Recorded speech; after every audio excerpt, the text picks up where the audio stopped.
شروع اللہ کا نام لے کر جو بڑا مہربان نہایت رحم والا ہے۔ الف لام میم صاد۔ اے نبی، یہ کتاب جو تم پر نازل ہوئی ہے اس سے تمہیں تنگ دل نہیں ہونا چاہیے۔ یہ نازل اس لیے ہوئی ہے کہ تم اس کے ذریعے سے لوگوں کو ڈر سناؤ، اور یہ ایمان والوں کے لیے نصیحت ہے۔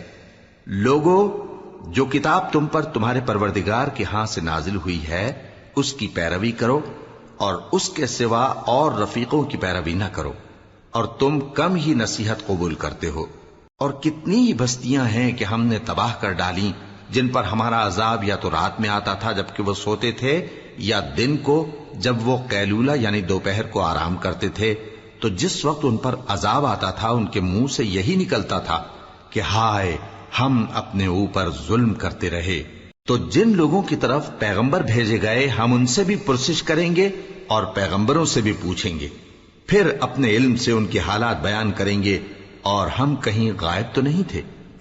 اور اس روز اعمال کا تلنا برحق ہے، تو جن لوگوں کی تولیں بھاری ہوں گی وہ تو کامیاب ہیں، اور جن کی تولیں ہلکی ہوں گی تو یہی لوگ ہیں جنہوں نے اپنے آپ کو خسارے میں ڈالا، اس لیے کہ ہماری آیتوں کے بارے میں بے انصافی کرتے تھے۔ اور ہم ہی نے زمین میں تمہارا ٹھکانہ بنایا اور اس میں تمہارے لیے اسباب معیشت پیدا کیے، مگر تم کم ہی شکر کرتے ہو۔ اور ہم ہی نے تم کو ابتدا میں مٹی سے پیدا کیا، پھر تمہاری شکل و صورت بنائی، پھر فرشتوں کو حکم دیا کہ آدم کے آگے سجدہ کرو، تو سب نے سجدہ کیا لیکن ابلیس کہ وہ سجدہ کرنے والوں میں شامل نہ ہوا۔ اللہ نے فرمایا، جب میں نے تجھ کو بھی حکم دیا تھا تو کس چیز نے تجھے سجدہ کرنے سے باز رکھا؟ اس نے کہا کہ میں اس سے افضل ہوں، مجھے تو نے آگ سے پیدا کیا ہے اور اسے مٹی سے بنایا ہے۔ فرمایا، تو بہشت سے اتر جا، تجھے شایع نہیں کہ یہاں تکبر کرے، پس نکل جا کہ تو ذلیل لوگوں میں سے ہے۔ اس نے کہا کہ مجھے اس دن تک مہلت عطا فرما جس دن لوگ قبروں سے اٹھائے جائیں گے۔ فرمایا، اچھا، تجھ کو مہلت دی جاتی ہے۔ بولا کہ مجھے تو نے گمراہ کیا ہی ہے، میں بھی تیرے سیدھے رستے پر ان کو گمراہ کرنے کے لیے بیٹھوں گا، پھر ان کے آگے سے اور پیچھے سے اور دائیں سے اور بائیں سے، غرض ہر طرف سے آؤں گا، اور تو ان میں اکثر کو شکر گزار نہیں پائے گا۔ اللہ نے فرمایا، نکل جا یہاں سے پاجی مردود، جو لوگ ان میں سے تیری پیروی کریں گے میں ان کو اور تجھ کو جہنم میں ڈال کر تم سب سے جہنم کو بھر دوں گا۔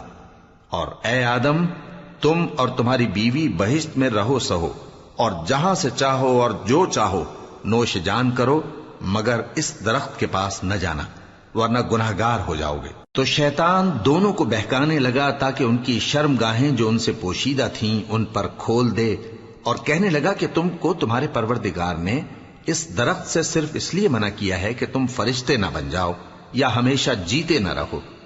اور ان سے قسم کھا کر کہا کہ میں تو تمہارا خیر خواہ ہوں۔ غرض مردود نے دھوکہ دے کر ان کو معصیت کی طرف کھینچ ہی لیا۔ سو جب انہوں نے اس درخت کے پھل کو کھا لیا تو ان کی شرم گاہیں کھل گئیں، اور وہ بہشت کے درختوں کے پتے توڑ توڑ کر اپنے اوپر چپکانے اور سطر چھپانے لگے۔ اور ان کے پروردگار نے ان کو پکارا کہ کیا میں نے تم کو اس درخت کے پاس جانے سے منع نہیں کیا تھا، اور جتا نہیں دیا تھا کہ شیطان تمہارا کھلم کھلا دشمن ہے؟ دونوں عرض کرنے لگے کہ پروردگار، ہم نے اپنی جانوں پر ظلم کیا، اور اگر تو ہمیں نہیں بخشے گا اور ہم پر رحم نہیں کرے گا تو ہم تباہ ہو جائیں گے۔ فرمایا، تم سب بہشت سے اتر جاؤ، اب سے تم ایک دوسرے کے دشمن ہو، اور تمہارے لیے ایک وقت خاص تک زمین میں ٹھکانہ اور زندگی کا سامان کر دیا گیا ہے۔ فرمایا کہ اسی میں تمہارا جینا ہوگا اور اسی میں مرنا، اور اسی میں سے قیامت کو زندہ کر کے نکالے جاؤ گے۔ اے بنی آدم، ہم نے تم پر پوشاک اتاری کہ تمہاری شرم گاہوں کو چھپائے اور تمہارے بدن کو زینت دے، اور جو پرہیزگاری کا لباس ہے وہ سب سے اچھا ہے۔ یہ اللہ کی نشانیاں ہیں تاکہ لوگ نصیحت حاصل کریں۔ اے بنی آدم، دیکھنا کہیں شیطان تمہیں بہکا نہ دے، جس طرح تمہارے ماں باپ کو بہکا کر بہشت سے نکلوا دیا اور ان سے ان کے کپڑے اتروا دیے تاکہ ان کے سطر ان کو کھول کر دکھا دے۔ وہ اور اس کے بھائی بند تم کو ایسی جگہ سے دیکھتے رہتی ہیں جہاں سے تم ان کو نہیں دیکھ سکتے۔ ہم نے شیطانوں کو